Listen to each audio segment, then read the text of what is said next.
Welcome to another episode of Going Back and Catching Up, and my featured guest today is Dee Messina. Of course, back on the scene because of the number one song from Cole Swindell, She Had Me at Heads Carolina. We'll delve into that and some other fun stuff with Dee. So let's get right to it on Going Back and Catching Up. Dee, how are you? Good. Hanging in there. Well, good. I appreciate you checking in. Good to hear your voice. Sure, it's good to be here. Let's start with your signature song. Okay, Heads Carolina, Tails California, debut single in 1996, peaks at number 2. But 26 years later, this guy by the name of Cole Swindell gives it a resurgence, takes it to number 1 with You. Which one of those scenarios was more satisfying to you? Oh, my gosh. It depends on the time. Back then, that was my first single. Right. So it was like the breakthrough single, and that's what really launched my career. So that was awesome. And then now, to have it looked back on and just have it seen how long it's lived and how many generations it's been through and how much it still applies to people, that's pretty awesome too. So that's really hard. That's really hard to choose one.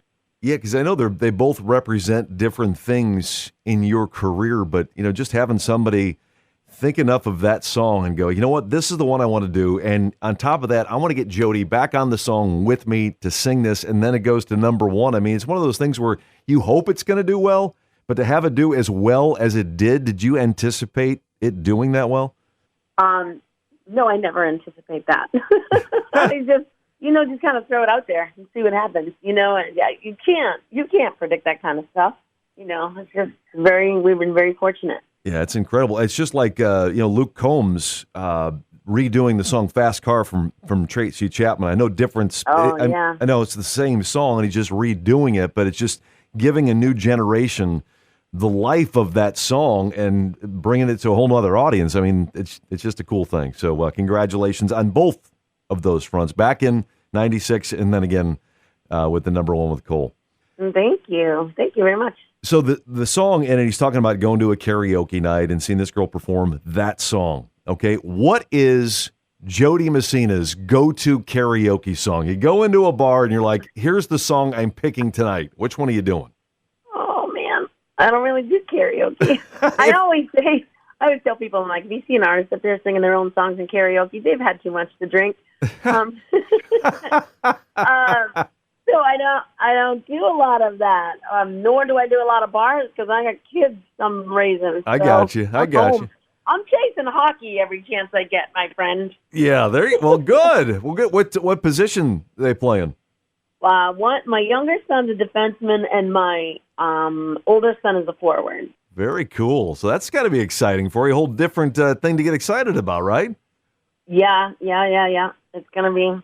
They're at hockey camp right now, which is why I can talk to you, because they're not here screaming, going, Mom, let's do something. Mom, what are we going to do? Mom. I love it. Dee Messina is my special guest. Now, you've had a lot of hits in your career. Bye-bye, I'm All Right, Bring on the Rain, Stand Beside Me. The list goes on and on. We could just do this for the whole allotted time. But is there a song that you passed on that you wish you could have back, or maybe one that somebody else recorded that you wish that you could have had?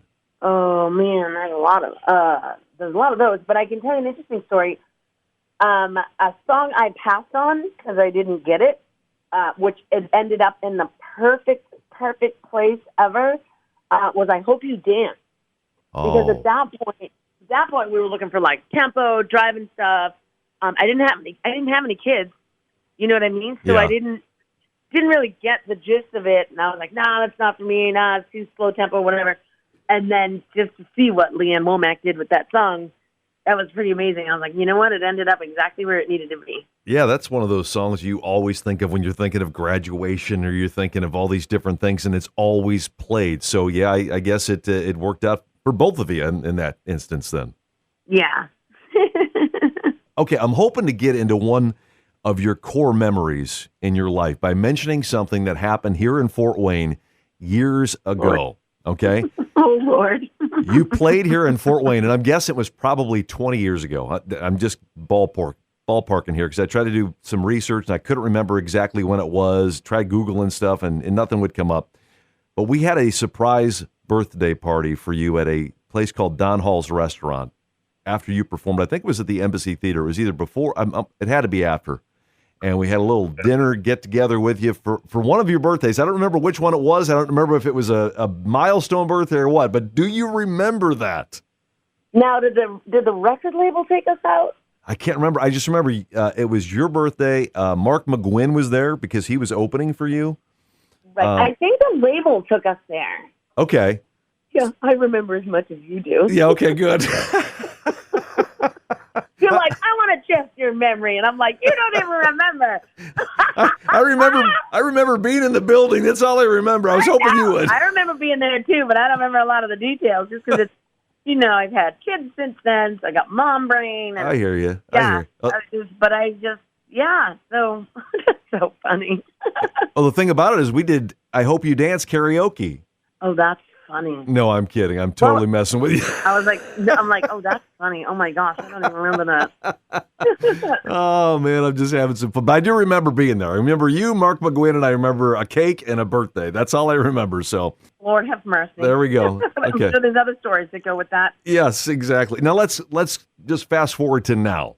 Okay, you got a new song coming out in a couple of weeks. I've seen some concert clips of it. It's called Just to Be Loved. And the message of it is basically, be who you are, don't change for anyone. Am I right? Well, the deeper message than that. Okay.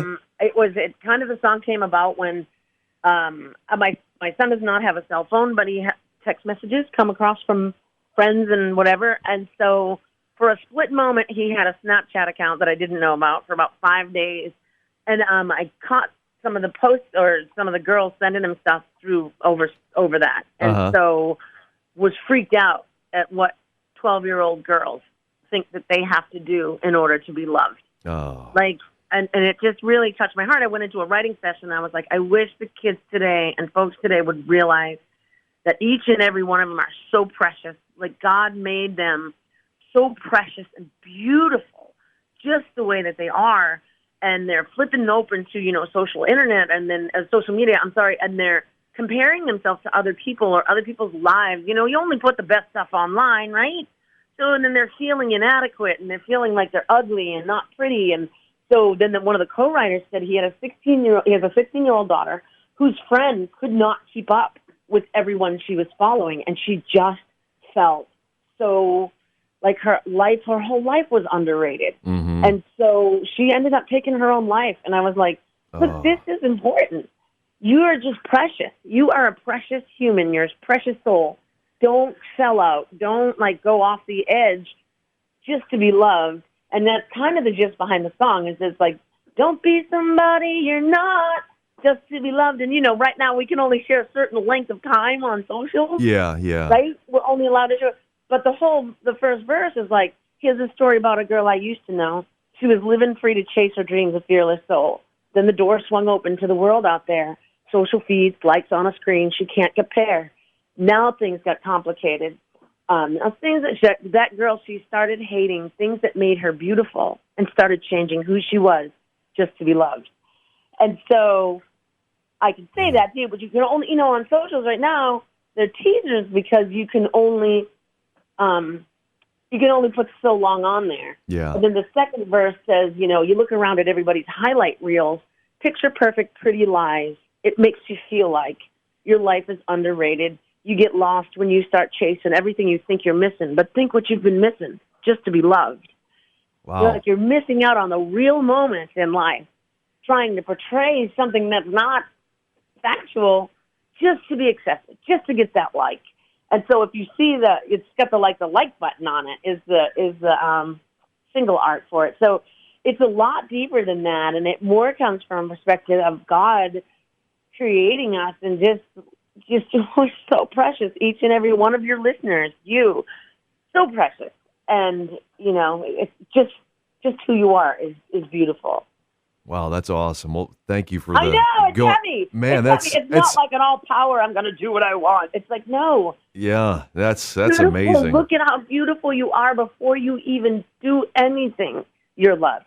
That is powerful, and it's a lot more than what I gave it credit for. And thank you for. Oh no, you're fine. No, you're no, fine. You're not allowed. Like I said, you're working off of 30-second bits of the song. Yeah, no, but still, I mean, it's just to hear how passionate you are and see where that song came from and just to see how that developed. And I love to hear the backstory of stuff like that to see where it came from and where it's going. So kudos to you. Well, thank you. Thank you. Just a snippet of it kind of has the same personality in the song, not in the lyrics so much, but in the message of it. Was the song that Kelsey Ballerini cut a couple of years ago called Homecoming Queen, and how everybody, nobody sees what the Homecoming Queen is behind closed doors, and here's what they have to portray and all this. But this is that just kind of touches on that, and this is so, man, that's amazing. Thank you again for sharing that. Yeah, sure. Something a little more on the lighter side. I wanted to put you through a little contest here, Jody. Called States of Mind. Now, I know your current tour took you from Carolina and it's going to end up in California, but I'm going to quiz you on some of the states in between. Okay? Oh, Lord. I promise this will not be a geography test by any stretch because I'm not a geography guy. But, oh, my gosh. But okay. all the answers will have a state in the title. In the answer, we'll have a state name in the answer. Okay? Okay. These are pretty easy, so don't sweat it. Here we go. Leonard Skinner's song that was also a movie with Reese Witherspoon. Sweet Home Alabama. Very good. See, look at you. You've come to play. Yeah. Okay. Hall of Fame quarterback that led the 49ers to 4 Super Bowl championships. Famous quarterback. Hall of Fame guy. San Francisco 49ers of the 80s and early 90s. Oh, my gosh. San Francisco 49ers. That's not fantastic. I don't know. First name Joe. States. Montana. Yes. Montana. There you go. Okay, good. See, that's all you needed was a little start. All right. And finally, now defunct country duo that had 2 states in its name. Georgia Line. Very good. She did it. States of Mind. Jody Messina. Gosh. Okay. Very nice. How about All My Exes? Yeah, exactly. All My Exes live in Texas. George. Way down yonder on the Chattahoochee. That's not a state. I know. Well, I know. Well, Chattahoochee's not a state, but, Now you're just making stuff up now, Jody. Come on now. Now I am, yes. Well, hey, it's a pleasure to talk to you. I tried to, we were going to try to surprise you here, and I was going to have Phil Vassar pop on, and he was unable to make it at the time we were doing this, so I know he wanted to say hello and pass along his well wishes, but I was hoping to surprise you and blindside you, but I couldn't do it today.